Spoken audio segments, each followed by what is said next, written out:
ويطعمون الطعام على حبه مسكينا ويطعمون الطعام على حبه مسكينا ويتيما وأسيرا إنما نطعمكم لوجه الله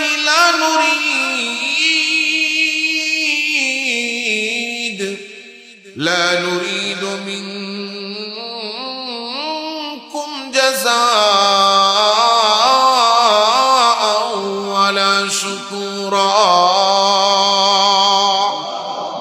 আল্লাহ তাআলা রব্বুল আলামিন বলতেছেন, জান্নাতে যারা যাবে জান্নাতীদের গুণাবলীর মধ্যে একটা গুণ হলো ওয়ায়ুতঈমুনাত তাআম, তারা মানুষকে খাবার খাওয়ায় আলা হুব্বিহি, বড় মোহাব্বত করে না রাগ দেখাইয়া, বলেন না মোহাব্বত করে না ধমকাইয়া, হ্যাঁ কিভাবে মোহাব্বত করে ভালোবেসে ওয়ায়ুতঈমুনাত তাআম, খাবার খাওয়ায় ইয়াতীমা মিসকিনা ওয়া আসীরা, একেবারে দুস্থ মানুষ, মিসকিন মানুষ, গরিব মানুষ তাদেরকে খাওয়ায়, যারা ইতিম অসহায় তাদেরকে খাওয়ায়, যারা বন্দী আছে তাদেরকে খাওয়ায়, যারা নিরুপায় তাদেরকে খাওয়ায়। আল্লাহ তাআলা রব্বুল আলামিন বলেন, এই যে খানা খাওয়ানো, অসহায় দুস্থ গরিব ইতিম মানুষকে খানা খাওয়ানো, এইটা ঈমানদারের গুণ, জান্নাতের গুণ বর্ণনা করেন কে? তারা এই যে খাবার খাওয়ায় আবার বলে ইন্নামা নুতঈমুকুম লিওয়াজহিল্লাহ, আমরা যে তোমাদেরকে খাবার খাওয়াচ্ছি কোনো নামের জন্য না, কোনো কামের জন্য না, দুনিয়ার কোনো প্রশংসার জন্য না, আমরা এটার কোনো বিনিময় পেতে চাই না। কারণ এই খাবার আমরা খাওয়াই শুধুমাত্র কেবলমাত্র একমাত্র সন্তুষ্টি অর্জনের জন্য। তিনি কে? ইন্নামা নুতঈমুকুম লিওয়াজহিল্লাহ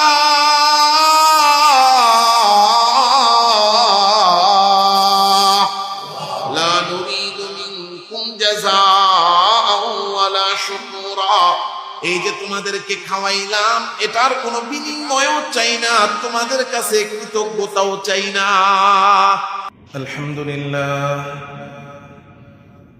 আলহামদুলিল্লাহ নাহমাদুহু ওয়া নাস্তাঈনুহু ওয়া নাস্তাগফিরুহু ওয়া নু'মিনু বিহি ওয়া নাতাওয়াক্কালু আলাইহি ونعوذ بالله من شرور أنفسنا ومن سيئات أعمالنا من يهد الله فلا مضل له ومن يضلله فلا هادي له ونشهد أن لا إله إلا الله وحده لا شريك له ونشهد أن سيدنا وسندنا وحبيبنا وحبيب ربنا وطبيبنا وطبيب قلوبنا ومحبوبنا ومعشوقنا ومولانا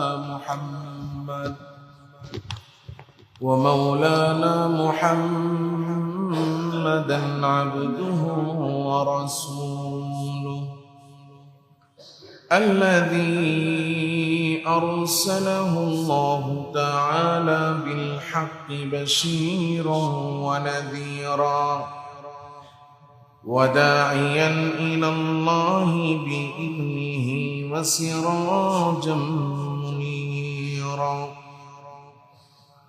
أما بعد فأعوذ بالله من الشيطان الرجيم. بسم الله الرحمن الرحيم. واعبد ربك حتى يأتيك اليقين. وقال تعالى إن الله وملائكته يصلون على النبي يا أيها الذين آمنوا صلوا عليه وسلموا تسليما اللهم صل على محمد وعلى آل محمد كما صليت على إبراهيم وعلى آل إبراهيم إنك حميد مجيد اللهم بارك على محمد وعلى آل محمد كما باركت على إبراهيم وعلى آل إبراهيم إنك حميد مجيد سبحانك لا علم لنا إلا ما علمتنا إنك أنت العليم الحكيم سبحانك لا علم لنا إلا ما علمتنا إنك أنت العليم الحكيم صدق الله مولانا العظيم بارك الله لنا ولكم في القرآن العظيم ونفعنا وإياكم بالآيات والذكر الحكيم সমস্ত প্রশংসা একমাত্র আল্লাহ সুবহানাহু ওয়া তাআলার জন্য, যে মহিয়ান গরিয়ান সর্বশক্তিমান দয়ালু দাতা মেহেরবান রব্বুল আলামিন মাওলাল করিম আল্লাহ সুবহানাহু ওয়া তাআলা আমাকে আপনাকে পবিত্র রমাদানের পরে, পবিত্র ঈদুল ফিতরের পরে আল্লাহ তাআলা রব্বুল আলামিন প্রথম জুমা আদায়ের জন্য আল্লাহর ঘর মসজিদে আল্লাহ তাআলার দেওয়া হায়াতের সময় কাজে লাগিয়ে আল্লাহ আমাকে আপনাকে আসা পাশাপাশি দিনই কিছু কথা বলা ও শোনার জন্য বসার তৌফিক আল্লাহ আমাদেরকে দিয়েছেন। এই জন্য প্রত্যেকে অন্তঃস্থল থেকে আল্লাহ সুবহানাহু ওয়া তাআলার দরবারে কৃতজ্ঞ হয়ে কৃতজ্ঞতা আদায় করে কালিমাতুশ শুকর পাঠ করে আওয়াজ করে জোরে সোরে প্রত্যেকেই বলি আলহামদুলিল্লাহ। আমরা আলহামদুলিল্লাহ যথাসময়ে মসজিদে আসতে পেরেছি, আজানের পরে আমরা আলোচনা শুরু করতে পেরেছি, এজন্য আল্লাহর কাছে শুকরিয়া আদায় করি। আমরা আমাদের ধারাবাহিকভাবে এখন থেকে সর্বদাই নিয়মিত আমরা চেষ্টা করব যে জুমার নামাজের যে আজান হবে, আজানের সাথে সাথেই আজকে যেমন রমজান মাসও ঠিক তেমন ভাবে হয়েছে, সামনেও ইনশাআল্লাহ এইভাবে ধারাবাহিকভাবে আজানের সাথে সাথে আমরা আলোচনা শুরু করব ইনশাআল্লাহ। আমাদের আলোচনার সময়সীমা হলো 1টা 10 পর্যন্ত। আমরা আজানের পর থেকে নিয়ে 1টা 10 পর্যন্ত আলোচনা করব। ক্ষেত্র বিশেষ কখনো 2-4-5 মিনিট এদিক সেদিক হতে পারে, কারণ আমরা তো আর ঘড়ির কাঁটা না যে 100তে 100 পরিপূর্ণ মেনটেন করতে পারবো, সেটা পারবো না। আমরা জানি কখনো 2 মিনিট কখনো 5 মিনিট এদিক সেদিক হবে, তো সেটা আমরা অবশ্যই আপনাদের কাছ থেকে জানিয়ে যারা 2-4-5 মিনিট বেশি নিচ্ছি বলে আমরা সেই সময়টুকু নেব। তবে সর্বোচ্চ চেষ্টা করব আমরা ঠিক যত সময়ের মধ্যে আলোচনা শেষ করে দেওয়ার, কারণ একটা নিয়মের মধ্যে চললে এটা আমাদের জন্য এবং আপনাদের জন্য, মুসল্লিদের জন্য, সবার জন্য এটা একটা আরামদায়ক হবে ইনশাআল্লাহ। আল্লাহ যেন আমাদেরকে এই নিয়ম মেনে কথা বলার, সময়কে নিয়ন্ত্রণ করার যেন তৌফিক দান করেন, এই জন্য সকলে বলি আমিন। আমাদের কাছ থেকে চলে গেল মহামূল্যবান একটি মাস, আল্লাহ তাআলা রব্বুল আলামিনের পক্ষ থেকে রহমত, মাগফিরাত, নাজাত এবং বরকতের এক মাস। এই মাসের নাম হলো রমাদান। রমাদান যাওয়ার পরে আমরা যদি লক্ষ্য করি তাহলে দেখা যাবে মুসলমানদের মধ্যে 3 শ্রেণীর লোক আছে। বলেন, রমজানের পরে যদি আমরা লক্ষ্য করি তাহলে দেখতে পারবো মুসলমানদের মধ্যে কয় শ্রেণীর লোক আছে? 3 শ্রেণীর লোক আছে। 1 নাম্বার এমন ব্যক্তি যারা রমজানের আগেও আল্লাহ তাআলা রব্বুল আলামিনের ইবাদতে মগ্ন ছিল। রমজানের আগেও তারা আল্লাহ তাআলা রব্বুল আলামিনের হুকুম যথাযথভাবে মেনেছে। রমজানের আগেও আল্লাহ তাআলা রব্বুল আলামিনের ইবাদত তারা ধারাবাহিকভাবে যথাযথভাবে আদায় করছে। রমজান আসার পরেও তারা সুন্দরভাবে রমাদানের ইবাদত গুলো তারা আদায় করেছে। অর্থাৎ রমজানের আগেও ইবাদত করেছে, আল্লাহর হুকুম মেনেছে, রমজানেও আল্লাহর হুকুম যথাযথভাবে পালন করেছে। এটা হলো 1 নম্বর শ্রেণী, যারা আগেও ইবাদত করত, রমজানেও করেছে।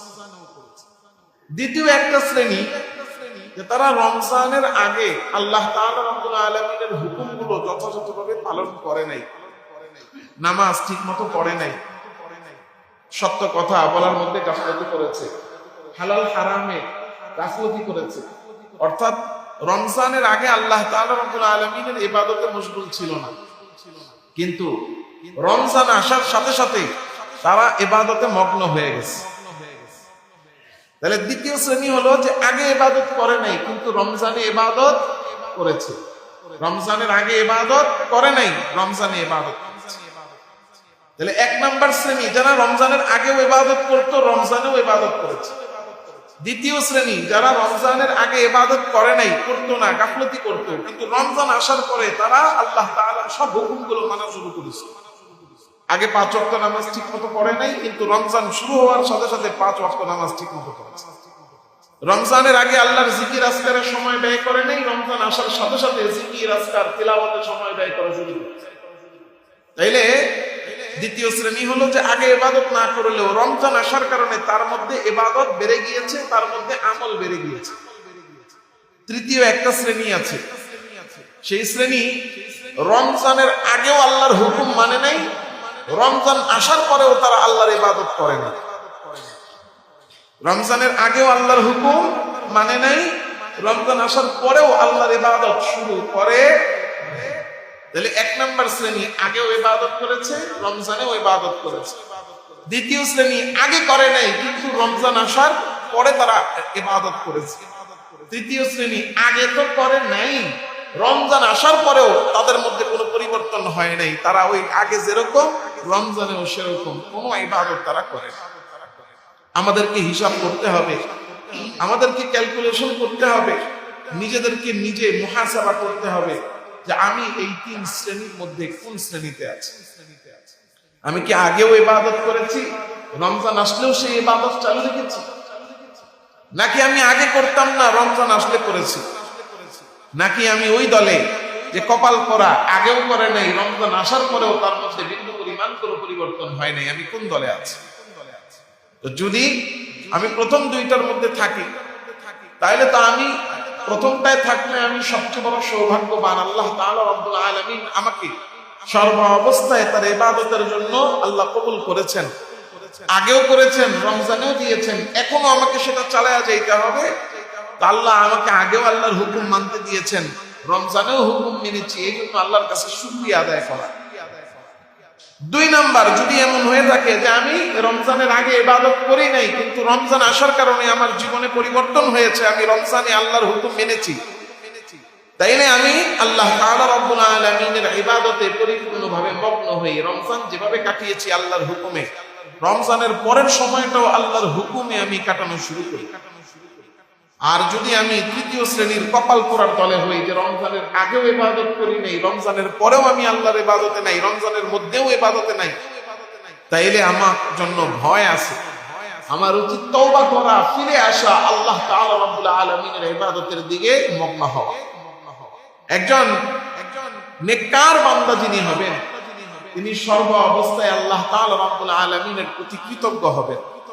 আল্লাহ তাআলা রাব্বুল আলামিন যেই বান্দাদেরকে এই তৌফিক দিয়েছেন যে রোজার আগেও তারা ইবাদত করেছে, রমজানেও ইবাদত করেছে, অথবা দ্বিতীয় শ্রেণীতে যারা আছে যে আগে করে নাই কিন্তু রমজান আসার কারণে তারা ইবাদতে মগ্ন হতে পেরেছে, তাদের উচিত আল্লাহ তাআলার কাছে শুকরিয়া করা।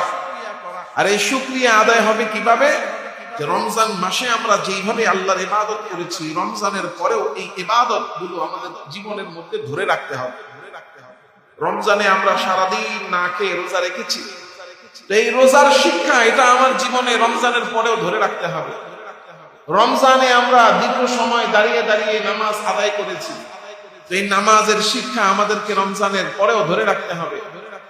রমজানে দীর্ঘ সময় কোরআন তিলাওয়াত শুনেছি, তো তিলাওয়াত এবং জিকির আজকারের এই ইবাদত রমজানের পরেও আমাদেরকে ধরে রাখতে হবে।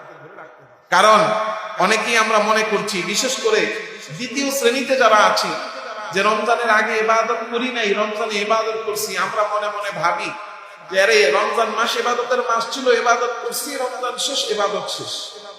কি আছে না এমন? দেখবেন রমজান শুরু হইলে অনেকেই দাড়ি কাটা বন্ধ করে দেয়। যেই চাঁদ রাত হয়, সেই চাঁদ রাত্রে বাস 4টা উঠছে, ঈদের খবর হয়েছে, 4টা ওঠার সাথে সাথে গিয়া সেলুনে গিয়ে আমার সিরিয়াল রাখিস, কয়টা বাজে আমি? 3টা পর্যন্ত বুকিং। ঠিক আছে, 3টা বাজে, 2:30 বাজে কল দিস। এলাকার মানুষ তো সেলুনওয়ালা চিনে, নাম্বার দেওয়া আছে, 2:30 বাজে কল দিস। তো 2:30টায় কল দেয় নাই, আর ফজরের নামাজ পড়ে, কারণ রানিং কাস্টমার আছে, ফজরের সময় ঘুম থেকে উঠছে, ওইটা দেখে আরে আমি চুলি কাটতে পারলাম না, এবার দৌড়ে গেছে সেলুনে। সেলুনওয়ালা মোটামুটি কাজ শেষ, দোকান বন্ধ করবে, কিরে তুই ফোন দিলি না? ভুলে গেছিলাম, চুল কাট। এবার চুল কাটায়, তাছাড়া কি করবে, না কাইটা উপায় নাই, চুল কাইটা মাইটা এবার তার শেভ কর। 1 মাস দাড়ি কাটে নাই, এবার তিনি ঈদ উপলক্ষে দাড়ি কাটলেন, অর্থাৎ তার দাড়ি রাখার মেয়াদ 1 মাস। চিন্তা করছে রমজান মাস, রোজা রেখা দাড়ি কেমনে কাটি, তো রমজান মাস কাটে নেই, বাস যেই চাঁদ রাত্র আসছে, ঈদের দিন গিয়া সকালবেলা সুন্দর করে সপ্পান সপ্পা সব সাদা বানায় ফেলেছে। কি আছে না নাই? এই জন্য আমরা যদি কেউ মনে করি যে আমার ইবাদতের মেয়াদ শুধু রমজান মাস, আমরা ভুলের মধ্যে আছি। কারণ ইবাদতের মাস বা ইবাদতের মেয়াদ শুধু রমজান না, পুরো হায়াত। পুরো হায়াত। কথা খুব মনোযোগ দিয়ে শুনেন, খুব মনোযোগ দিয়ে শুনেন।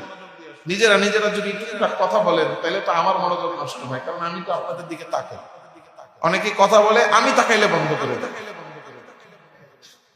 এটা ক্লাস টিচারের মতো হয়ে গেছে, যে শিক্ষক ছাত্রদের দিকে যখন তাকায় তখন নড়াচড়া বন্ধ, যখনই অন্য থেকে মুখ ফিরেছে এই কথা শুরু হয়ে গেছে। এটা করা যাবে না। আপনারা খুব মনোযোগ দিয়ে কথা শুনবেন। আমি অল্প সময়ই কথা বলবো, আমি চেষ্টা করবো সময়ের মধ্যে শুরু করতে, সময়ের মধ্যে শেষ করতে। এজন্য খুব মন দিয়ে কথাগুলো শুনবেন। দেখেন অনেক সময় আমরা অনেক জায়গায় যাই, মনে হয় কি রে আমাদের হুজুর কথা কয়, সারা জীবন বয়ান শুনলাম, কোনো লাভ হইল না। আজকে গিয়ে অমুক হুজুরের কাছে গেলাম, যদি এক বয়ানে জীবন পরিবর্তন। কি হয় না? আচ্ছা কি হয়েছে, উনি কি কোরআনের বাইরে অন্য কিছু নাজিল করায় বলছে? হাদিসের বাইরে অন্য কিছু নিজের থেকে মাটির থেকে মানে বের করে এরপরে বলছে? কোরআন হাদিসের কথাই বলছে। তাহলে ওনার কথাটা এত তাসির হইলো, ব্যক্তির ব্যাপার থাক, কিন্তু এরপরও আমার কোনো ফায়দা সারা জীবন শুনেও হয় না। কেন? কারণ আমরা তো মনে করি আরে আমি হুজুরি তো, হ্যাঁ কথা কি শুনি। হ্যাঁ, এজন্য কথা শুনতে হবে খুব মনোযোগ দিয়ে, কারণ আল্লাহ তাআলা রাব্বুল আলামিনের বিধান, ওয়াইদা কুরিআল কুরআনু ফাসতামিউ লাহু ওয়া আনসিতু। যখন কোরআনের কথা বলা হয়, কোরআন পড়া হয়, তখন 1 নম্বর শর্ত হলো পরিপূর্ণ চুপ হয়ে যাওয়া। ওয়া আনসিতু, দেখেন চুপ থাকা আরবিতে কয়েকটা শব্দ দিয়ে ব্যবহার হয়, যেমন সাকাতা অর্থ চুপ থাকা, সাকাতা অর্থ চুপ থাকা, কিন্তু আল্লাহ এখানে সাকাতা ব্যবহার করেন নাই, আংশিকই ব্যবহার করছেন। কেন? এটা হলো একেবারে স্থির হয়ে যাওয়া। সাকাতা মানে আপনি চুপ আছেন, ডাইনে তাকান, বায়ে তাকান, উপরে তাকান, নিচে তাকান, কোনো সমস্যা নেই, নড়াচড়া করেন। কিন্তু আল্লাহ বলছেন আংশিক, অর্থাৎ স্থির হয়ে যাওয়া, এমন চুপ হওয়া, ডাইনেও নেই বায়েও নেই, এক মনোযোগে কথা শুনে। এবং ওয়াস্তামিউ, ইস্তামিউ অর্থ হইল কান একেবারে লাগায়া দেওয়া। সামিয়া অর্থ শোনা, আল্লাহ সামিয়া ব্যবহার করেন নাই, ইস্তামিউ শব্দ ব্যবহার করছেন, এটার অর্থ কান লাগায়া দেওয়া। তাইলে কোরআনের কথা যখন আমরা শুনবো তখন স্থির হয়ে যাব, চুপ হয়ে যাব, দিলের কান, মনের কান, চোখের কান সবগুলো লাগায়া শুনতে থাকবো, তাইলে আমাদের এই কথার দ্বারা ফায়দা হয়। তো যেই কথা বলছিলাম, আমরা অনেক সময় মনে করি যে আমার ইবাদতের মেয়াদ শুধু রমজান। রমজান শুরু হয়েছে তো খুব ভালো মানুষ, পর্দা শুরু হয়ে গেছে, মিথ্যা বলে না, অন্য কোথাও যায় না, টিভি নাটক সিনেমা দেখে না। কিন্তু যেই রোজা শেষ, চাঁদ উঠে গেছে, আরে সুবহানাল্লাহ, জায়গায় জায়গায় ডেকসেট লাগায়া গান শুরু হয়ে গেছে। দেখেন না, অনেকেই বলে যে 29 রোজায় চাঁদ উঠছে আর উনি সারা পেয়ে গেছে। উনিরই তো চিনেন, উনি কে? ইবলিস ছাড়া পেয়ে গেছে। এটা প্রমাণ কি? প্রমাণ চতুর্দিকে নাফরমানি শুরু হয়ে গেছে। এই জন্য ইমানদারের ইবাদতের মেয়াদ শুধুমাত্র রমজান না পুরো হায়াত? বলেন পুরো হায়াত।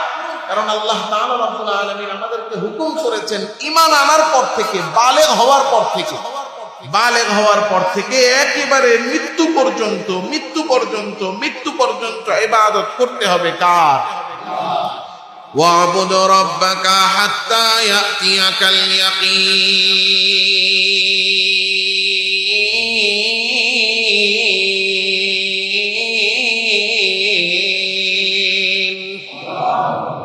আল্লাহ তাআলা রব্বুল আলামিন আদেশ করে বলছেন, ওয়াবুদ, ও বান্দারা ইবাদত করতে থাকো। ওয়াবুদ রাব্বাকা, তোমাদের রবের ইবাদত করো, শুধু রমাদানে না, যে 11 মাস শয়তানি করব, রমজান শুরু হইলে ইবাদত শুরু করব, আবার রমজান শেষ ইবাদত শেষ, ব্যাপারটা এমন না। বরং তুমি কালেমা পড়ে ঈমান এনেছো, বালেগ হয়েছো, বালেগ হওয়ার সাথে সাথে শরীয়তের বিধিবিধান তোমার উপরে ফরজ হওয়া শুরু হলো।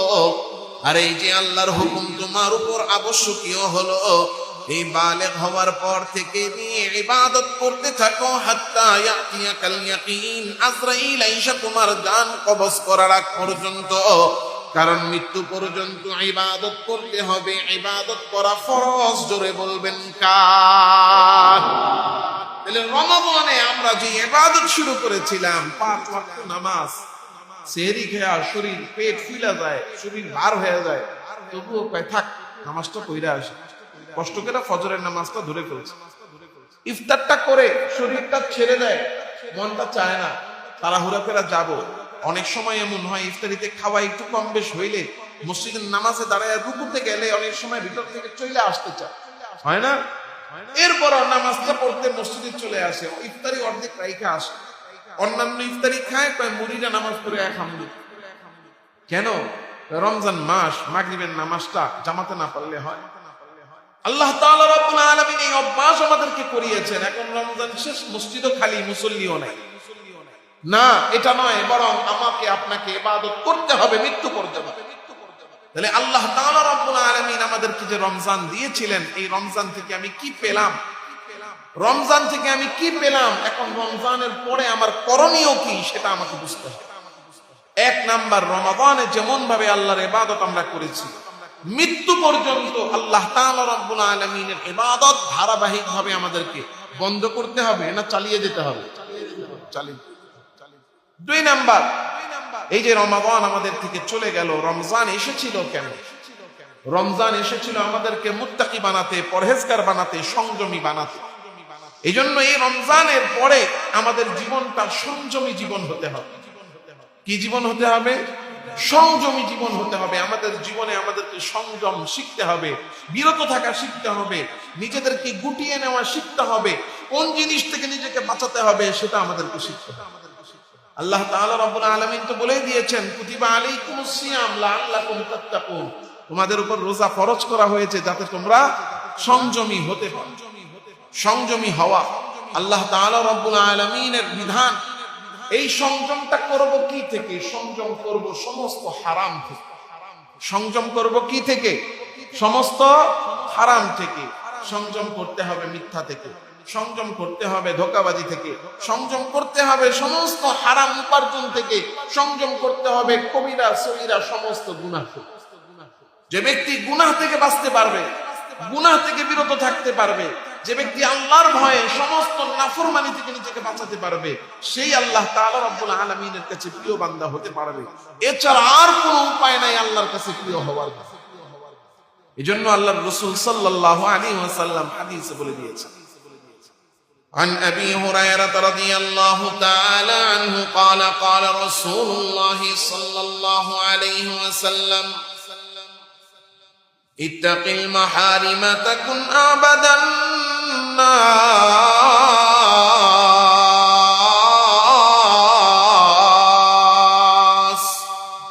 হযরত আবু হুরায়রা রাদিয়াল্লাহু তাআলা আনহু বর্ণনা করেন, নবীজি সাল্লাল্লাহু আলাইহি ওয়াসাল্লাম ইরশাদ করেছেন, নবীজি ইরশাদ করেন কি? ইরশাদ করেন, নবীজি বলতেছেন, আমার উম্মতেরা সমস্ত হারাম থেকে বেঁচে থাকো, মিথ্যা থেকে বেঁচে থাকো, চোখের গুনাহ থেকে বেঁচে থাকো, হাতের গুনাহ থেকে বেঁচে থাকো, মাথা থেকে পা পর্যন্ত পুরো শরীরটাকে, 3.5 হাতের বডিটাকে সমস্ত হারাম থেকে বাঁচাও।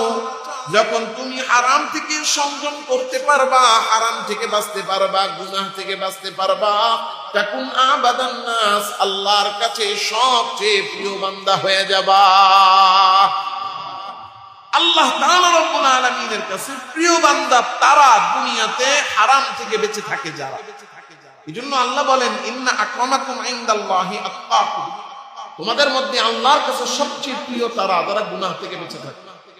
এখন চিন্তা করে দেখি আমরা কতটুকু গুনাহ থেকে বাঁচতে পারি।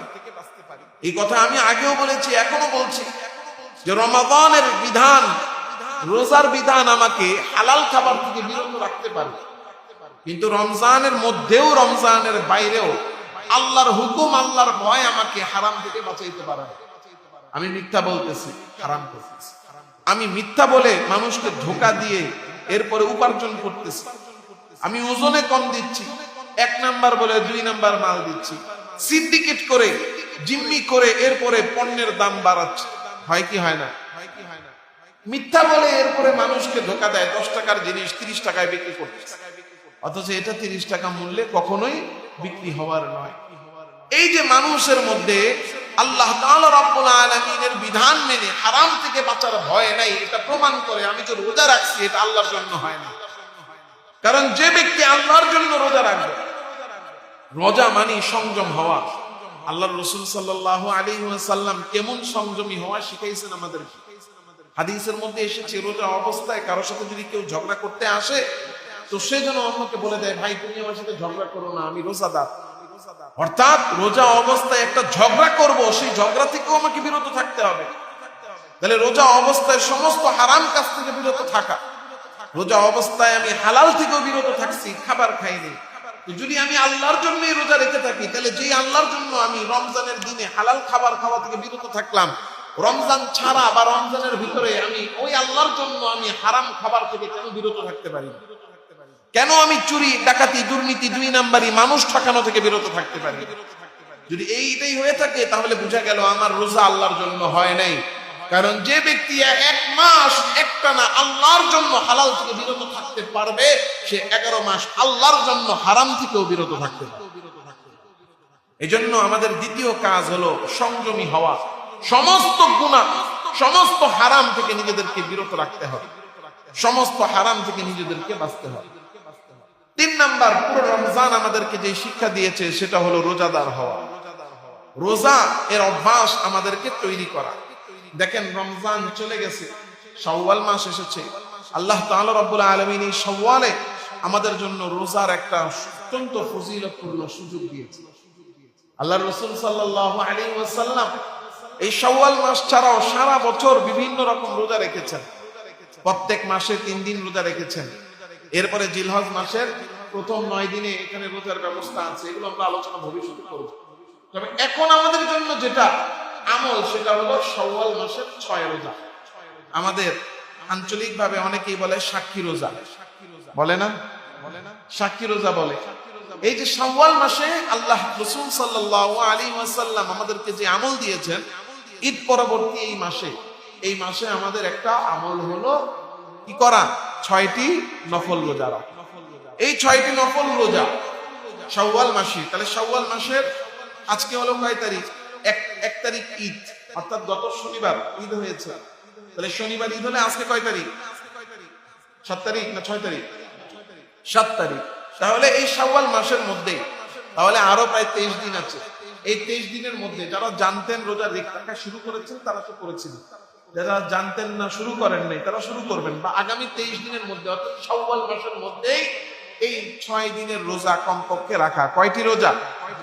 6টি রোজা। কারণ আল্লাহর রাসূল সাল্লাল্লাহু আলাইহি ওয়াসাল্লাম এই 6টি রোজা রাখার ব্যাপারে আমাদেরকে উৎসাহ দিয়েছেন, এবং এই 6টি রোজার ফজিলত এত বেশি, এত বেশি, এত বেশি যে আল্লাহর রাসূল সাল্লাল্লাহু আলাইহি ওয়াসাল্লাম বলছেন, عن أبي أيوب الأنصاري رضي الله تعالى عنه قال أن رسول الله صلى الله عليه وسلم قال من صام رمضان ثم أتبعه 6 من شوال كان كصيام الدهر হযরত আবু আইয়ুব আনসারী রাদিয়াল্লাহু তাআলা আনহু বর্ণনা করেন যে আমি আল্লাহর রাসূলকে বলতে শুনেছি, নবীজি বলছেন, মান সামা রমাদান, যে ব্যক্তি রমাদানের সবগুলো রোজা রেখেছে, রমাদানের রোজা রাখার পরে সুম্মা আতবাহু সিত্তাম মিন শাওয়াল, রমজানের রোজাগুলো রাখার পরে সে যদি শাওয়ালে আরো 6টা রোজা রাখে, রমাদানের রোজা রাখলো, এরপরে শাওয়ালে 6টা রোজা রাখলো, রমাজানের রোজা রাখলো এবং শাওয়ালে 6টা রোজা রাখলো, যে ব্যক্তি রমজানের রোজা রেখে শাওয়ালে আরো 6টা রোজা রাখবে, এই আল্লাহর রাসূল বলতেছেন যে এই 6 রোজা যারা রাখবে তারা যেন সারা বছর রোজা রাখলো। কারণ রমাদানে 30 রোজা আর শাওয়ালের 6 রোজা, 30 আর 6 কত? 36। আরবি বছর হয় 360 দিনে। কোন ব্যক্তি যদি 36টা রোজা রাখে, 1-10, এই 36টা মিলায়া আল্লাহ তাআলা রব্বুল আলামিন তাকে 360 দিন রোজা রাখার নেকি দিয়ে দিবেন। এখন যদি কারো কোনো ফরজ রোজা কাজা থাকে, মা বোনেরা যারা আছেন তারা আগে কাজা রোজাগুলো আদায় করে নেবেন। কেউ সফরে ছিলেন, অসুস্থ ছিলেন, রাখতে পারেন নাই, তো কি করবেন? আগে এই ফরজ রোজাগুলো কাজা করে নেবেন। ফরজ রোজাগুলো কাজা করে এরপরে নফলগুলো রাখবেন। এই জন্য এই শাওয়ালের মধ্যেই 6টা রোজা আমরা সম্পন্ন করে ফেলবো। 6টা রোজা কি করব? সম্পন্ন করে ফেলবো ইনশাআল্লাহ। এবং শুধু তাই না, বরং সারা বছর আল্লাহ রাসূল সোমবার বৃহস্পতিবার রোজা রাখতেন। সোম বৃহস্পতিবার রোজা রাখার অভ্যাস করা, মাসের মাঝখানের 3 দিন আইয়ামে বীজের রোজা, সেগুলো রাখার অভ্যাস আমরা করব। আরো কিছু রোজা আছে নফল রোজা সারা বছরের, এগুলো আমরা সময়ে সময়ে যখন প্রেক্ষাপট আসবে আমরা জানিয়ে দিব, রাখার চেষ্টা করব। পারবো তো ইনশাআল্লাহ? তাহলে 1 নাম্বার কাজ আমাদের রমজান পরবর্তী সময়ে 1 নাম্বার কাজ, রমজানে যে আমরা ইবাদত করেছি সেটা বন্ধ করে দেওয়া না চালু রাখা? চালু রাখা, ইবাদত চালিয়ে যাওয়া মৃত্যু পর্যন্ত। 2 নাম্বার সংযমী হওয়া, সমস্ত গুনাহ থেকে নিজেকে বিরত রাখা, বাঁচিয়ে রাখা। 3 নাম্বার রোজার অভ্যাস। এই যে রমাদান মাস গেল আমাদের কাছ থেকে, এই রমজানে সারাদিন রোজা রেখে আমরা আর কিছু হোক আর না হোক একটা জিনিস খুব ভালো করে অনুভব করেছি, সেটা হলো ক্ষুধা লাগলে কি পরিমাণ কষ্ট হয়, পিপাসা লাগলে কি পরিমাণ কষ্ট হয়। এই ক্ষুধা আর পিপাসার কষ্ট রমজানে রোজা রেখে অনুভব হয় কি হয় না? হয়। এই যে ক্ষুধা আর পিপাসার কষ্ট আমরা অনুভব করলাম, এই ক্ষুধা লাগলে কি শুধু আমি একাই কষ্ট পাই না সবাই কষ্ট পায়? সবাই যে কষ্ট পায়, সবাই তো, আমার তো খাবার আছে। যদি আল্লাহ তাআলা রোজার বিধান আমাকে না দিত তো জীবনে আমি ক্ষুধার জন্য কষ্ট পাইতাম না। যদি আল্লাহ আমাকে রোজার বিধান না দিত তাহলে ক্ষুধার কষ্ট অনুভব জীবনে করা লাগতো না, কারণ আমার তো টাকা পয়সা আছে, অভাব নাই। কারণ আমি চাইলে আমি কিনতে পারি, চাইলে আমি খাইতে পারি। তাহলে ক্ষুধার কষ্ট আমি এমনি সময় তো পাওয়ার কোনো উপায় নাই। রমজানে আল্লাহর হুকুম ছিল, খাই নাই, পান করি নাই, এই জন্য ক্ষুধার পানির পিপাসা আমি কষ্ট অনুভব করছি। কিন্তু সমাজের মধ্যে এমন অনেক মানুষ আছে যে তারা দৈনন্দিন প্রতিদিন তাদেরকে ক্ষুধার কষ্ট অনুভব করতে হয়, কারণ তাদের সেই আয় নাই, সেই ইনকাম নাই, সেই সামর্থ্য নাই, যার কারণে তারা চাইলেই ভালো মন্দ তো দূরের কথা, ক্ষুধা নিবারণ করার মতো খাবার তারা খুঁজে পারে না। আছে না নাই? আল্লাহ তাআলা রব্বুল আলামিন এই যে রোজার বিধান আমাদেরকে দিয়েছেন, এই রোজার বিধান দ্বারা আল্লাহ তাআলা রব্বুল আলামিন আমাদেরকে এই সমস্ত গরীব, অসহায়, দুস্থ, দুঃখী, অভাবী মানুষ যারা 1 বেলা 2 বেলা 3 বেলা যারা না খেয়ে খেয়ে থাকতেছে, এমন গরীব অসহায় মানুষ, ক্ষুধার্ত মানুষ, অভাবী মানুষের কষ্ট আল্লাহ আমাদেরকে অনুভব করিয়েছেন। ক্ষুধা লাগলে কি পরিমাণ কষ্ট লাগে।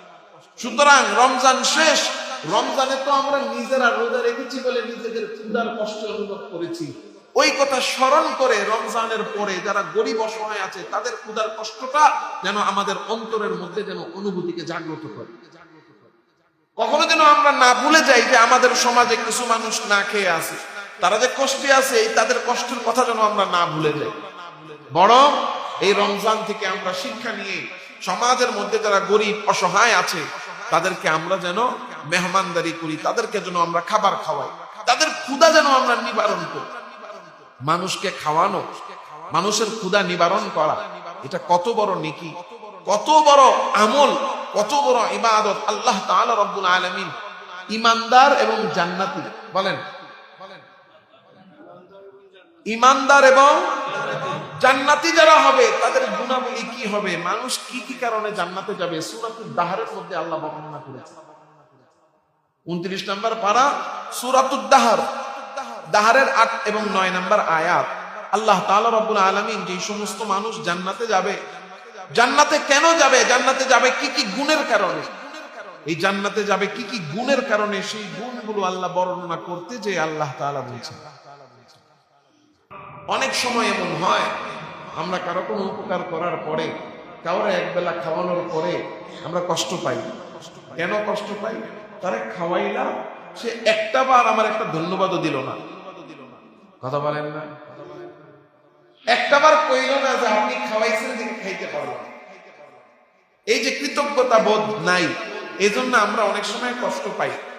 কৃতজ্ঞতা বোধ থাকা যাবে না ব্যাপারটা এমন না, কৃতজ্ঞতা বোধ সবার মধ্যে থাকতে হবে।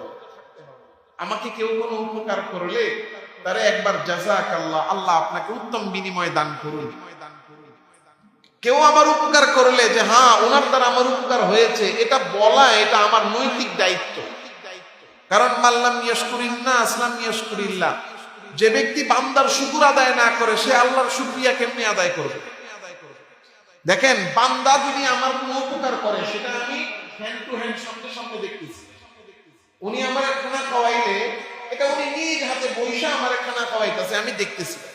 তো যে ব্যক্তি নিজের সামনে বৈশা হাতে কইরা বাইরে আমার খাবার খাওয়াইলো, হ্যান্ড টু হ্যান্ড আমাকে দিয়া খানা খাওয়াইলো, এই ব্যক্তির আমি দেখতেছি যে সে আমাকে একটা জিনিস দিচ্ছে, তার প্রতি যদি আমার কৃতজ্ঞতা বোধ না আসে তাইলে আল্লাহ তাআলাকে তো আমরা দেখি না। দেখি আল্লাহকে দেখি না, তাহলে আল্লাহ তাআলার লক্ষ কোটি নিয়ামত যে আমাকে অটোমেটিক দিয়ে রাখছেন, এগুলোর প্রতি কৃতজ্ঞতা কেমনে আসবে? যার উপকার, যার কাজটা আমার সাথে সামনাসামনি আমি দেখতেছি, তার প্রতি যদি কৃতজ্ঞতা বোধ না আসে তাইলে যারে দেখি না তার নিয়ামতের কৃতজ্ঞতা কেমনে আসবে? কি এই জন্য অকৃতজ্ঞতা এটা সবচেয়ে নিকৃষ্ট বদ স্বভাব। হ্যাঁ, এটা ঠিক যে যিনি যাকে দেওয়া হবে, যাকে খাওয়ানো হবে, তার মধ্যে যেমন কৃতজ্ঞতা বোধ থাকা উচিত। আল্লাহ তাআলা রব্বুল আলামিনের বিধান বা আল্লাহর শিক্ষা হলো যে আমি যদি কাউকে খাওয়াই, আমি যদি কারো উপকার করি, আমি কখনো এই জন্য কষ্ট পাওয়া যাবে না যে আমি খাওয়াইলাম আর সে আমার একটাবার ধন্যবাদও দিল না, একটাবার বললেও না যে খুশি হয়েছি, বুঝলা গেল, এটা বলা যাবে না। কেন বলা যাবে না?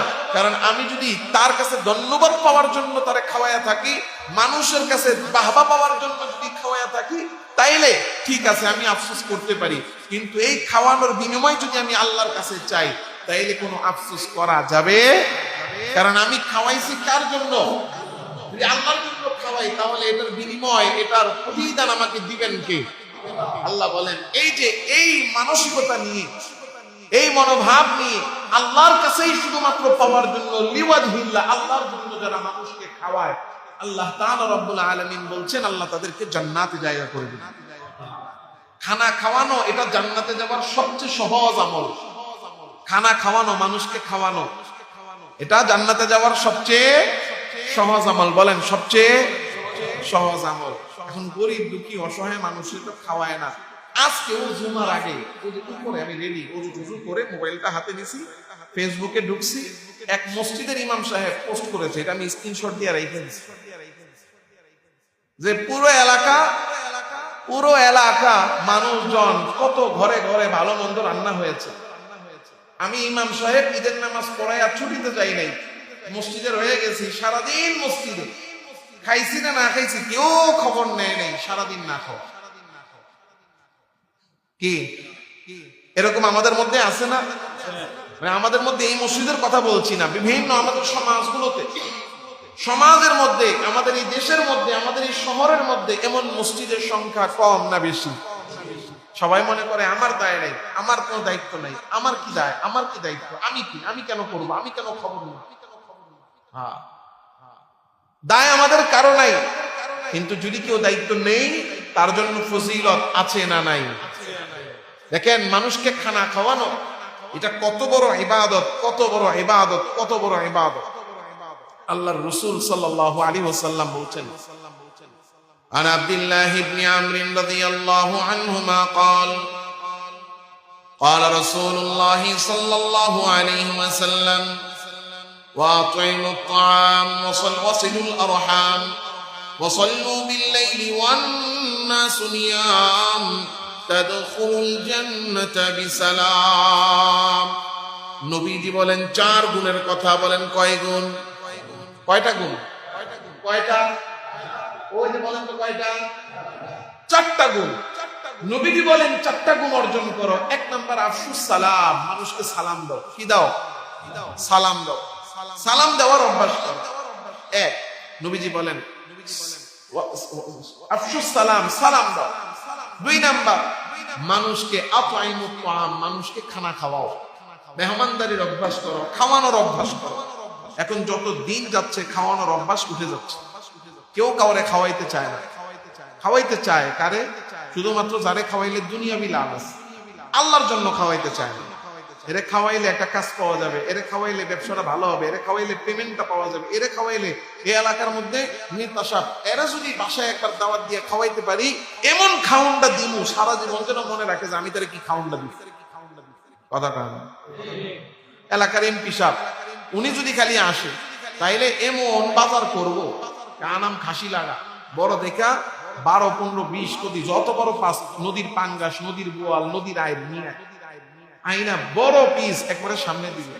ইলিশ মাছ বাজারে 3 কেজি একটা ওজন পাইছে, দাম কত? 50,000 টাকা। এই যে আমাদের মনোভাব, আমরা খাওয়াই শুধুমাত্র দুনিয়ার স্বার্থে। তো দুনিয়ার স্বার্থে যেই কাজ করা হবে সেটার জন্য তো আর আখিরাতে বিনিময় নাই। এখানে আতঈমুত তাআম দ্বারা আল্লাহর জন্য মেহমানদারি করা। আল্লাহর জন্য কি করা? মেহমানদারি করা। আপনি আল্লাহর জন্য খাওয়াচ্ছেন, সেটা কারে খাওয়ান? এলাকার মধ্যে যে সবচেয়ে ধনী তারে দাওয়াত দিয়া কেউ আল্লাহর জন্য খাওয়ায় না। এলাকার মধ্যে যে সবচেয়ে পাওয়ারফুল তারে কেউ দাওয়াত দিয়া কি আল্লাহর জন্য খাওয়ায়? এলাকার মধ্যে আপনি যার সাথে উঠা বসা করেন, সারাদিন আড্ডা মাড্ডা দেন, তারে কখনো আল্লাহর জন্য খাওয়ানো হয় না, তারে বন্ধুত্বের খাতিরে খাওয়ানো হয়। হ্যাঁ, এই জন্য আল্লাহর জন্য মেহমানদারি করা, আল্লাহর সন্তুষ্টির জন্য। হ্যাঁ, এদেরকে খাওয়াইলে সওয়াব হবে না, আমি আবার এটা বলিনি। তাদেরকে খাওয়াইলে সওয়াব হবে না বিষয়টা এমন না। দেখেন আমাদের সমাজে কিছু রুসুম রেওয়াজ আছে। দেখবেন অনেকের মা মারা গেছে, বাবা মারা গেছে। তো মা বাবা মারা গেলে আমাদের এখানে আমাদের সিস্টেম হলো 4 দিন করে, 40 দিন করে। আপনাদের পুরান ঢাকায় তো মনে এরকম। হ্যাঁ, 4 দিন, 40 দিন, কুলখানি, মৃত্যুবার্ষিকী। আচ্ছা বলেন তো এগুলোতে খাওয়ানো হয় কারে? আত্মীয় স্বজন, এলাকার গণ্যমান্য ব্যক্তি যারা, তাদের কি দাওয়াত? তো তাদেরকে কেন দাওয়াত দেওয়া হচ্ছে? তাদেরকে খাওয়াইলে নেকি হবে না, ব্যাপারটা এমন না। কিন্তু তাদেরকে দাওয়াত দেওয়ার পিছনের মূল উদ্দেশ্য কিন্তু এটা থাকে না যে শুধু নেকি, বরং এটাও থাকে যে সামাজিকতা। আয়োজন করতেছি, যদি মোরলদেরকে দাওয়াত না দেই, হ্যাঁ অমুককে যদি দাওয়াত না দেই, তাহলে কেমন দেখা যায়, কি কইব, ইজ্জত থাকবো, আমার বদনাম বলবো। তাহলে এটার মধ্যে কিন্তু আল্লাহর সন্তুষ্টি পরিপূর্ণ উদ্দেশ্য থাকে। আমার কথা কি রাগ করতেছেন? আমি সঠিক বলতেছি, বাস্তবতা বলতেছি। আপনাদের মন হয়তো অনেক সাফ, কিন্তু আমি আমার মন যা হবে সেটা আমি বলতেছি। কারণ আমাদের কাজ হতে হবে শুধুমাত্র কার জন্য? আমি কোটি টাকা খরচ করে খাওয়াইয়া ফেলছি, যদি আল্লাহর কাছে কবুল না হয় কি দাম আছে? হ্যাঁ, এজন্য আল্লাহ তাআলা রব্বুল আলামিনের হাবিব আমাদেরকে শিখাচ্ছেন আতঈমুত তাআম, খাবার খাওয়াও। এটা কার জন্য? আল্লাহর জন্য। এখন আপনি আল্লাহর জন্য খাওয়াইলে কারে খাওয়ান? গরিব, অসহায়, দুঃখী। গরিব, অসহায়, দুঃখী একটা মানুষ রাস্তায় খেতে পারছে না, তারে দিচ্ছেন। আপনার এলাকার মধ্যে এমন বহু মানুষ আছে, শুধু রাস্তায় যে ফকির থাকে তারাই যে অসহায় অভাবী, ব্যাপারটা এমন না। বরং এই এলাকার মধ্যে, এই বেগমগঞ্জ এলাকার মধ্যে কমপক্ষে খোঁজ নিলে এরকম 20, 50, 100টা পরিবার পাওয়া যাবে যে তারা না খেয়ে থাকে এক বেলা। পাওয়া যাবে নি? যাবে না? যাবে। এই যে ঈদ গেছে, এই ঈদেও এমন অনেক আছে যে সমস্ত পরিবার ভালো মন্দ হয়তো এক বেলা খাইলে দ্বিতীয় বেলা খাইতে পারে না।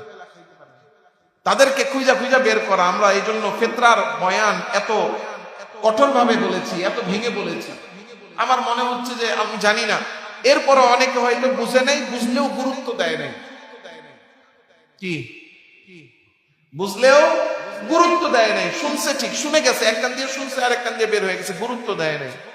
আমরা ওয়াজ সারা জীবন শুনবো, যদি আমল না করি। আমরা মনে করি কি আমাদের একটা বাংলাদেশের মানুষের একটা কালচার হলো যে হুজুরে যা ওয়াজ করে এটা সবার জন্য, শুধু আমার জন্য। অথচ হওয়া উচিত ছিল কারো জন্য হোক আর না হোক এই ওয়াজ আমার জন্য, কেউ মানুক আর না মানুক এই ওয়াজ আমি মানবো। কিন্তু আমরা মনে করি যে এই ওয়াজ সবার জন্য, আমার জন্য না, কারণ আমি স্পেশাল, আমি ভিআইপি। ব্যাপারটা কি এমন? সবাই যদি মেনে যায় আর আমি না মানি, তাহলে সবাই জান্নাতে গেলে আমি হলাম উল্টা দিকে। আর কেউ মানুক আর না মানুক, আমি মানলাম, আমি সফল। তা আমার কি অন্যের সফলতা দরকার না, নিজের সফলতা দরকার? হ্যাঁ, এই জন্য আমল আমাদেরকে করতে হবে। আল্লাহ রসুল বলেন আতাইমুস তাআম, 1 নাম্বার সালাম দাও, 2 নাম্বার মানুষকে খানা খাওয়াও, 3 নাম্বার ওয়াসিলুল আরহাম, আত্মীয়র সাথে ভালো সম্পর্ক রাখো, আর সাল্লু বিল লাইলি ওয়ান নাসু নিয়াম, রাতের বেলা নামাজ পড়ো, তাহাজ্জুদের নামাজ। আল্লাহ রসুল বলেন এই 4 আমল যে করবে তাদখুলুল জান্নাতা বিসালাম, হাসতে হাসতে হাসতে হাসতে জান্নাতে ঢুকে যাবে। তাহলে আমরা পেলাম 1 নাম্বার ইবাদত জারি রাখা, চালু রাখা, 2 নাম্বার নিজেদেরকে সংযম করা, 3 নাম্বার রোজার অভ্যাস করা, 4 নাম্বার ক্ষুধার্ত মানুষের, গরিবের ক্ষুধাকে অনুভব করা, তাদের ক্ষুধা নিবারণের চেষ্টা করা। এবার আসেন 5 নাম্বার, আমরা আমাদের জীবনের সময়ের অধিক সময় মসজিদে কাটানো। রমজান মাসে অন্য সময়ের তুলনায় মসজিদে আমরা সময় বেশি কাটাইছি না কম কাটাইছি? বেশি কাটাইছি। এখান থেকে আমাদেরকে এটাও শিক্ষা নিতে হবে যে আমরা রমজানের বাইরেও এখনো মসজিদে বেশি সময় কাটাবো। এখন একটা কথা যদি আমি বলি, কষ্ট পাবেন, কষ্ট পাবেন, কষ্ট পাইলেও এই কষ্টটা মানে শুনতে খারাপ লাগবে, কিন্তু মনের মধ্যে কোনো রাগ, গুসা, অভিমান রাখবেন না, ঠিক আছে? কথা বলেন, ওয়াদা নিছি, কিন্তু পরে এই কথা বলার পরে গিয়ে করবেন হুজুরে দিয়ে খালি আম করে খোসা মেয়েরা কথা কয়। বলতে পারবেন? বলবেন? যদি কেউ বলেন তাহলে কিন্তু সে কিন্তু কি করলেন, আমাকে ভালো কথা, আপনাদের কল্যাণের ব্যাপারে কথা বলার প্রতি অনুৎসাহিত করলেন। এই যে দেখেন, আমাদেরকে আল্লাহর রাসূল শিখিয়েছেন মসজিদে বেশি সময় কাটানো, আল্লাহ রমজান দিয়ে শিখালেন মসজিদে বেশি সময় কাটানো। আমরা মসজিদে বেশি সময় তো কাটাই না, আমরা খালি চেষ্টা করি মসজিদে না থাইকা মসজিদে না যায় কিভাবে পারা যায়। সপ্তাহে 7 দিনের মধ্যে একটা দিন শুক্রবার ছুটি, এই ছুটির দিনেই জুমার আগে মাত্র 40 মিনিট, আজানের পরে 20 থেকে নিয়ে 10 পর্যন্ত, তাহলে এদিকে 40-50 মিনিট আমরা আলোচনা করি, দিনই আলোচনা। দেখেন এইটা শোনার মতো সময়ও আমাদের হয় না। কথা বলেন না? আসে কখন? আসি একবারে মোটামুটি ঘর থেকে তো শোনা যায় যে হ্যাঁ ওয়াজ তো সময় শেষ হয়ে গেছে, 1:10 পর্যন্ত ওয়াজ করবো, 1টা বেজে গেছে, এরপরে মসজিদে রওনা দেব। আবার আয়েশা কি করি, আয়েশা ডিঙ্গানো শুরু করি। কথা বলে না? আয়েশা ডিঙ্গাই, আমি তো এলাকারই, ও তো আমার ভাতিজা, ও তো আমার বাইক না, ও তো আমার ছোট ভাই, ও তো আমার পাশের বাড়ি, সব তো নিজেরা নিজেরা, তো ডিঙ্গাই, তো ডিঙ্গাই। আবার আবার অনেকে আছে ডাকে,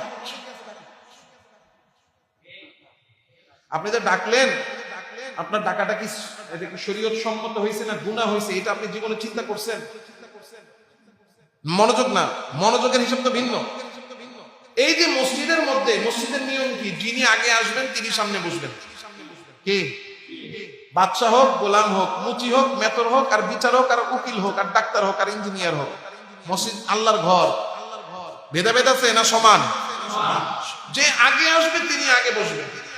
এখন 10 জন এসে বসে গেছেন সামনের 2 কাতারে, এখন আপনার দেখলেন আপনার ভাতিজা, আপনার ভাইপনা, আপনার ছেলে, আপনার মামা, আপনার খালু, আপনার ফুফা, অথবা আপনার দোস্ত, আপনার পাশের বাড়ির চাচা, না আপনি ডাক দিলেন তো কি হলো, উনি 3 কাতারে 3 দোকানে 6 জনের ডিঙ্গায় ডিঙ্গায় আসলেন। এখন ওনারা কথা শুনতেছিলেন বা বৈশা ছিলেন, ওনারা একটু বিরক্ত হইলেন, তাকাইলেন, আবার কারো পায়ে লাগলো, কষ্ট হইলো, ডিঙ্গায় মিঙ্গায় গিয়া কি করলেন, আপনি তো একজনের জায়গা নিয়ে বসে আছেন, আপনি একটু কাইট হইলেন, একটু কাইটে এখানে বহেন, হ্যাঁ একটা হাঁটু দিয়ে বহার সুযোগ দিলেন, পাশের জন বিরক্ত হয়ে গেল, মনে মনে কষ্ট পাইল। দেখছো, আপনি হারাম করলেন মানুষকে, মুসলমানকে কষ্ট দেওয়া কি হারাম, হারাম, এই কাজ করা যাবে না। এজন্য আমাদেরকে এই একটা দিন আমরা মসজিদে আসি, সময় নিয়ে চেষ্টা করব প্রত্যেকেই আগে আগে চলে আসা। এই যে সময়টুকু মসজিদে আমরা থাকি, ওয়াজ শুনি আর না শুনি, কথা মনোযোগ দিয়ে শুনি আর না শুনি, অনেকেই আছে মসজিদে ঢুইকাই আল্লাহর রহমতের ঠেলায় ঘুমানো শুরু করে। কি করবে, ঘরে ঘুমাইতে পারে না, বাচ্চারা ঘুমাইতে দেয় না, নাইলে বিবি ঘুমাইতে দেয় না, নাইলে গরম, নাইলে হাউকাও, একটা না একটা সমস্যা। মসজিদ তো আল্লাহর রহমত নাজিল হয়, আবার এসিও আছে মাশাআল্লাহ, ঠান্ডা মান্ডা মিলে বসলেই ঘুমাইসা পড়ে। ঘুমাইতে থাকেন, তবু আল্লাহর রহমত নাজিল হতে থাকবে, আল্লাহর ঘর। কিন্তু মসজিদের সময় লাগানো, বেশি বেশি সময় মসজিদে দেওয়া, কারণ আল্লাহর রাসূল সাল্লাল্লাহু আলাইহি ওয়াসাল্লাম হাদিসে বলেন, আমি এমনি এমনি বলতেছি না, মসজিদের সময় দিতে। আল্লাহর রাসূল বলেন, সাবআতু ইউযিল্লুহুমুল্লাহু ফি যিল্লিহি ইয়াওমা লা যিল্লা ইল্লা যিল্লুহ। হাসরের ময়দানে যেদিন কোনো ছায়া থাকবে না, আল্লাহর আরশের ছায়া থাকবে, 7 শ্রেণীর লোক জায়গা পাবে, যাদের মধ্যে এক শ্রেণীর লোক হলো তারা রাজুলুন কলবুহু মুআল্লাকুন বিল মাসাজিদ, ওই ব্যক্তি যার অন্তরটা মসজিদের সাথে লটকানো থাকে, অর্থাৎ মসজিদের সাথে তার মহাব্বত, মসজিদের সাথে তার খাতির। এই জন্য মসজিদে বেশি সময় দেওয়া, এরপরে বেশি বেশি তিলাওয়াত করা। রমজান তিলাওয়াতের মাস ছিল, কোরআনের মাস ছিল। এর মানে এই না যে শুধু রমজানেই পড়বো আর 11 মাস পড়বো না, না, বরং কোরআন আল্লাহ তাআলা মানব জাতির হিদায়াতের জন্য দিয়েছেন। এই কোরআনের সাথে সম্পর্ক করা, বেশি বেশি কোরআন তিলাওয়াত করা। এবং দেখেন, মসজিদের সময় দেওয়া, আল্লাহ তাআলার রাসূল সাল্লাল্লাহু আলাইহি সাল্লাম আমাদেরকে মসজিদের সাথে যাতে আমরা সম্পর্ক হয়, মসজিদে যেন আমরা সময় বেশি কাটাই, এই জন্য রমজানের একটা সুন্নত, সুন্নতে কিফায়া, একটা গুরুত্বপূর্ণ আমল হলো ইতিকাফ। রমজানের গুরুত্বপূর্ণ একটা আমল কি ছিল? ইতিকাফ। রমজান মাসে যেমন দুনিয়ার সব ছেড়ে মসজিদে ইতিকাফে বসে যেতাম, ঠিক তেমন ভাবে মসজিদে বেশি বেশি সময় দেওয়া, ইতিকাফ থেকে শিক্ষা নেওয়া। সর্বশেষ কথা হলো, দেখেন, শুধু রমজান না, রমজানে যেমন আমরা আল্লাহর ইবাদতে কাটাই, আমাদের পুরো হায়াতটাও আল্লাহর ইবাদতে কাটাইতে হয়। আমরা যদি আমাদের হায়াতটাকে রমজান বানাইতে পারি, রমজানের পরে কি আসে? ঈদ আসে। রমজানের পরে কি আসে?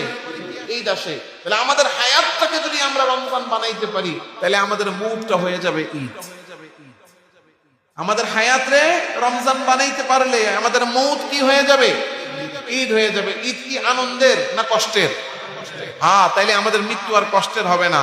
আমরা যদি আমাদের হায়াতকে রমজানের বানাইতে পারি, রমজান বানাইতে পারি, আমাদের মৃত্যুটাকে ঈদ বানাইয়া দিবেন কে? এই জন্য রমজান চলে গেছে, এর মানে এই না আমাদের জীবন থেকে ইবাদত বন্ধ হয়ে গেছে, বরং রমজান আমাদেরকে যে শিক্ষা দেয়, এই শিক্ষা থেকে শিক্ষিত হয়ে আমাদের জীবনের করণীয় নির্ধারণ করা। ইবাদত কোনোভাবেই কমানো যাবে না, বন্ধ করা যাবে না, ইবাদত চালিয়ে যেতে হবে। আল্লাহর ভয়ে সংযমী হতে হবে, গুনাহ থেকে বাঁচতে হবে। রোজার অভ্যাস জারি রাখা, রোজার আমল মাঝে মাঝে করা, শাওয়ালের 6টা রোজা গুরুত্ব দিয়ে রাখা। এরপরে রমজানে যেমন আমরা ক্ষুধা, নিজের ক্ষুধা অনুভব করেছি, এখন অসহায় গরিব মানুষের ক্ষুধা এটা অনুভব করা, তাদেরকে খানা খাওয়ানো এবং মসজিদে বেশি থেকে বেশি সময় দেওয়া। জীবনটাকে রমজান বানাই, মৃত্যুটা ঈদ হয়ে যাবে। আল্লাহ আমাদের সবাইকে এই কথাগুলো বুঝে আমল করার তৌফিক দান করুন। আমিন। ওয়া আখিরু দাওয়ানা আলহামদুলিল্লাহি রাব্বিল আলামিন।